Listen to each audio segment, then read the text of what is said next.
आप बात कर बस आप आणखी पुरुषांना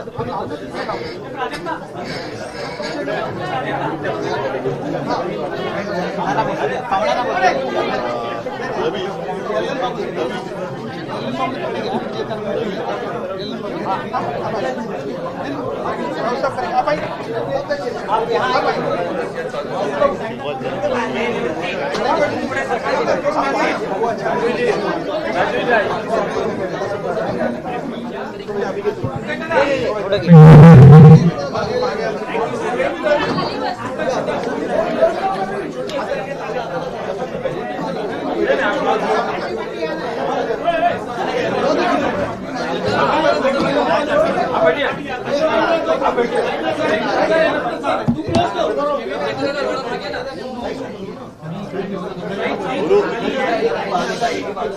शांति शांति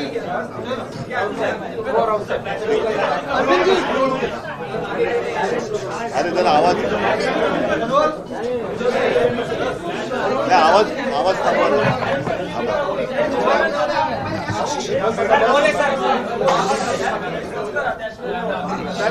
ठीक आहे चला आज मातोश्रीमध्ये बिहारचे लढवय्ये मुख्यमंत्री आणि उपमुख्यमंत्री नितीशजी आणि तेजस्वीजी हे पहिल्या प्रथम आलेले आहेत आणि लढवय्या हा शब्द वापरल्यानंतर इथे त्यांचा येण्याचा हेतू हा आपल्याला सगळ्यांना कळला असेल। देशामध्ये एकूणच लोकशाहीची हत्या होते की काय असं चित्र दिसतंय आणि लोकशाही वाचवण्यासाठी सर्वच नुसते मी विरोधी हा शब्द नाही वापरणार तर विरोधी कोणाचे विरोधी तर जे लोकशाहीची हत्या करू इच्छित आहेत त्यांचे विरोधी असे सगळे देशप्रेमी पक्ष आणि जनता एकत्र करण्याचे जे आमचे प्रयत्न सुरू आहेत ते प्रयत्न आणखीन बळकट करण्यासाठी नितीशजी आणि तेजस्वीजी आणि त्यांच्या सोबत त्यांचे सगळे सहकारी आलेले आहेत त्यांच्या सगळ्यांचं मी स्वागत करतोय। आजच सर्वोच्च न्यायालयाचा निकाल सुद्धा आलेला आहे आणि मला खरंच एका गोष्टीचं समाधान आहे।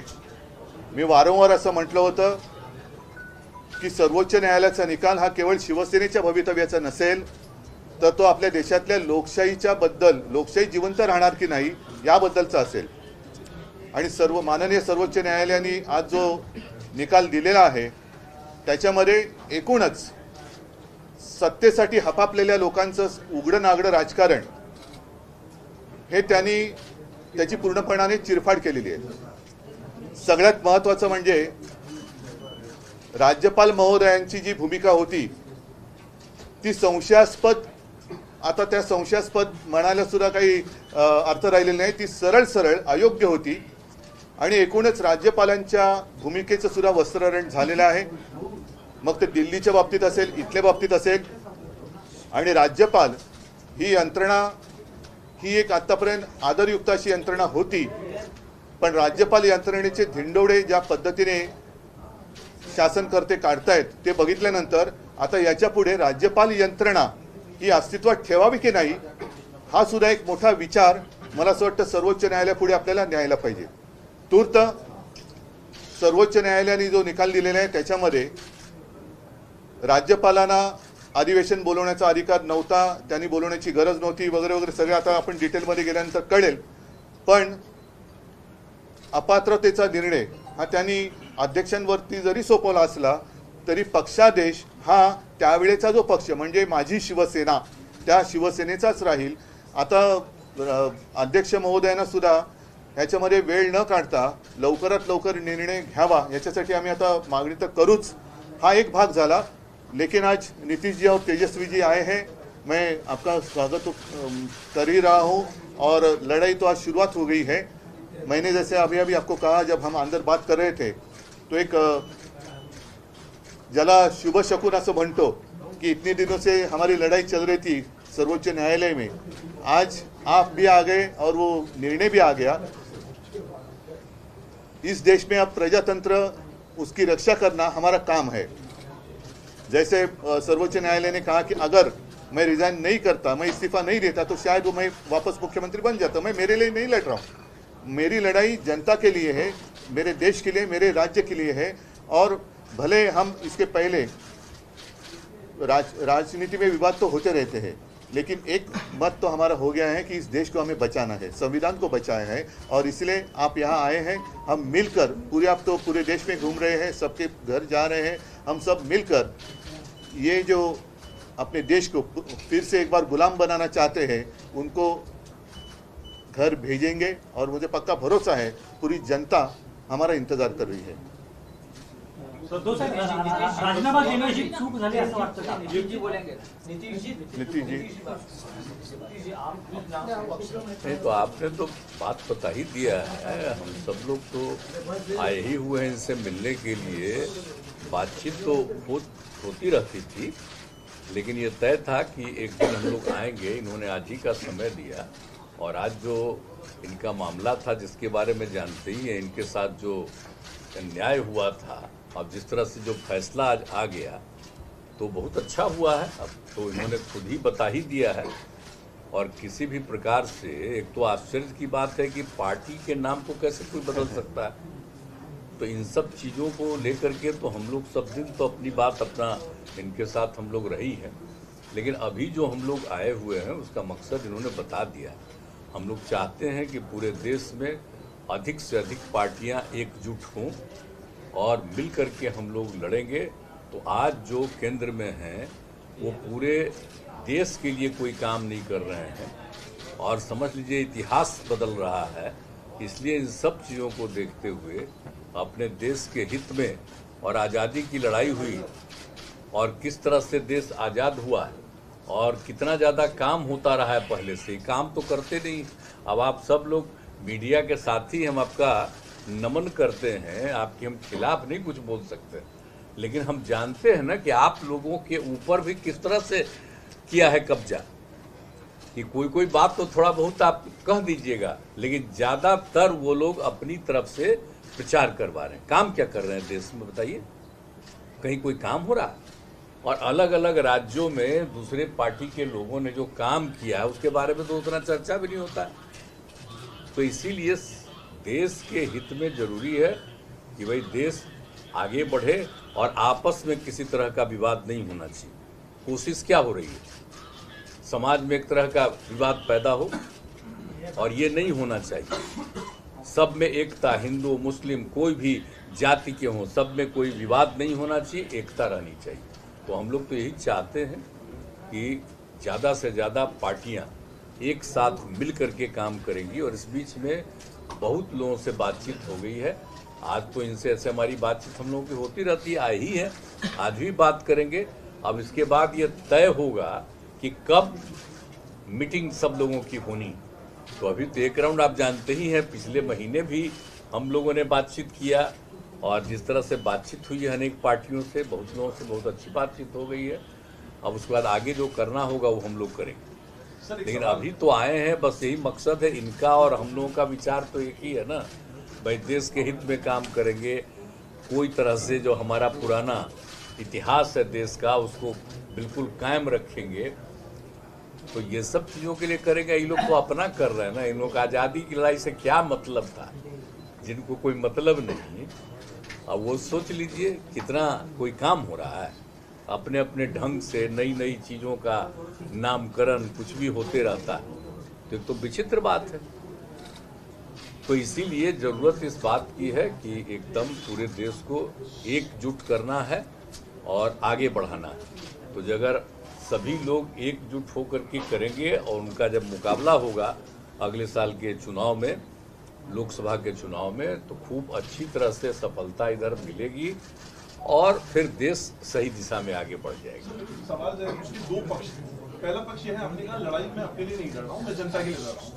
मेरा सवाल यहाँ से इसके दो पक्ष ये है कि पहला तो ये कि क्या अगर आप उस वक्त इस्तीफा नहीं देते तो आज आपकी लड़ाई और ज्यादा मजबूत होकर उभर के सामने आती। पहला मैं मानता हूं, देखो इसके जिस नजरिया से आप देखते हो, ठीक है, कानूनी तौर पर मैंने इस्तीफा दिया शायद गलत हो सकता है, लेकिन नैतिकता अगर देखें तो जिन लोगों को मेरे पिताजी ने, मेरे पार्टी ने सब कुछ दिया, वो लोग उठकर मेरे ऊपर उंगलियां उठाए, तो उनके लिए मैं मेरा विश्वास या अविश्वास क्यों जताने की कोशिश करूं। तो ऐसे लोगों को अधिकार ही नहीं है मुझे सवाल पूछने का। जिन लोगों ने मेरे पार्टी से सब कुछ लिया और गद्दारी की, तो गद्दार लोग मेरे ऊपर अविश्वास लाए और उसका मैं सामना करूं, कैसे हो सकता है।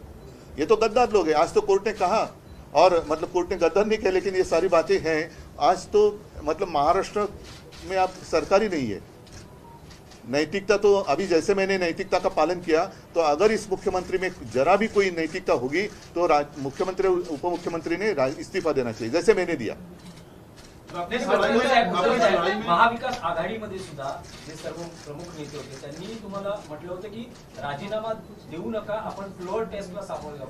तुम्ही भावनिक राजकारणाला महत्व दिलं नाही, मी असेल तो कदाचित आमच्या घराण्याचा गुण किंवा दोष असेल, पण मी जे आता म्हटलं की ज्या घरानी, ज्या पक्षानी ज्यांना सगळं काही दिलं, सगळं काही घेऊन सुद्धा जे माझ्या पाठीत वार करायला निघाले, त्यांनी माझ्यावरती अविश्वास आणावा हे मला काही पटलेलं नाही। म्हणजे एक तर स्वतः गद्दार, त्यांनी विश्वासघात त्यांनी केला, विश्वासघात करणाऱ्यांकडून मला जर विश्वासदर्शक ठराव, अविश्वासदर्शक ठरावाबद्दल विचारलं जात असेल तर ते अयोग्य आहे। ठीक है, मला असं वाटतं दो युवा यहाँ पर हैं, आदित्य हैं और तेजस्वी हैं, जिस लड़ाई की आप बात कर रहे हैं, जो मिलकर सामने आए हैं, इनमें इन दोनों का कितना अहम रोल और किस तरह से देखेंगे आप? अभी क्या रोल, अभी क्या वो सिनेमा या नाटक थोड़ी है कि रोल कैसे रहेगा, ये देखो ऐसा रोल रहेगा।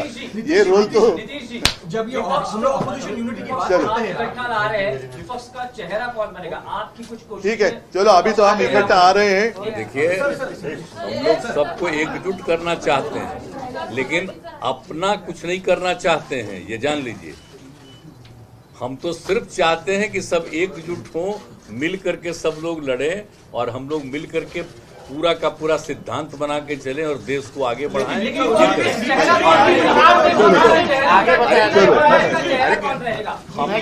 हमको नहीं बनना है, और जो भी बनेंगे वो सब मिलके सबको आगे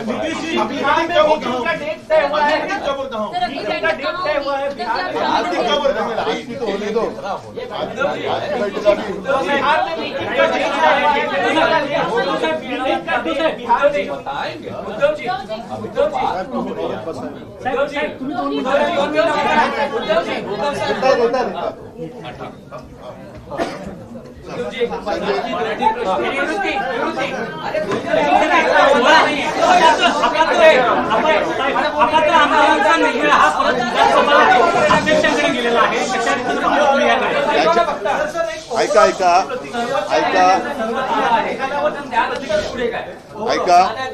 आता तुम्ही जो एक प्रश्न विचारला, सर्वोच्च न्यायालयाने जे काय मला समजलेलं आहे त्यानुसार सांगितलेलं असं आहे की सर्वोच्च न्यायालय याच्या बाबतीत निकाल देऊ शकतो, कारण त्यांचा तो अधिकार आहे।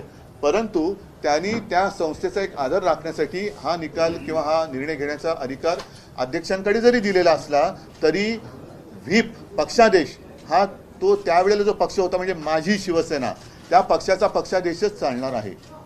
त्याच्यामुळे हा सगळ्यात महत्त्वाचा निर्णय सुप्रीम कोर्टाने दिलेला आहे।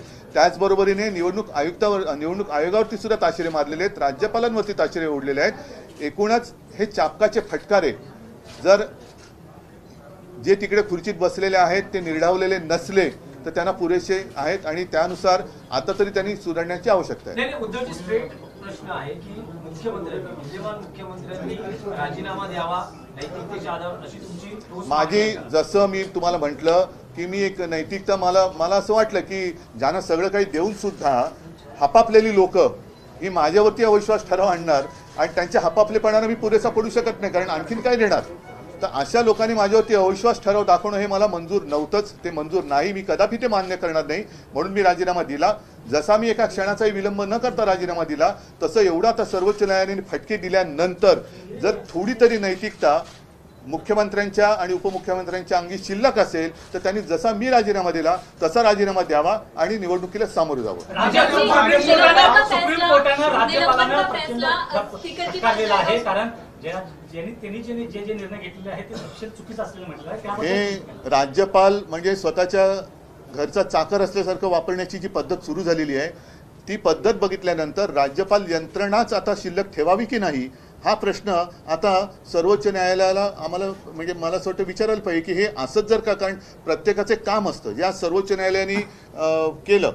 तसंच जसं आता मीडिया असतो, नितीशजी जसं म्हणाले की काही गोष्टी तुम्ही लोकांसमोर आणल्या पाहिजे, तर 4 स्तंभ जे म्हणतो हे 4 स्तंभ मजबूत पाहिजेत. त्याच्यापैकी जर का एका स्तंभाला वाढवी लागली असेल तर त्या स्तंभाचं रिपेअरिंग हे करणं गरजेचं आहे.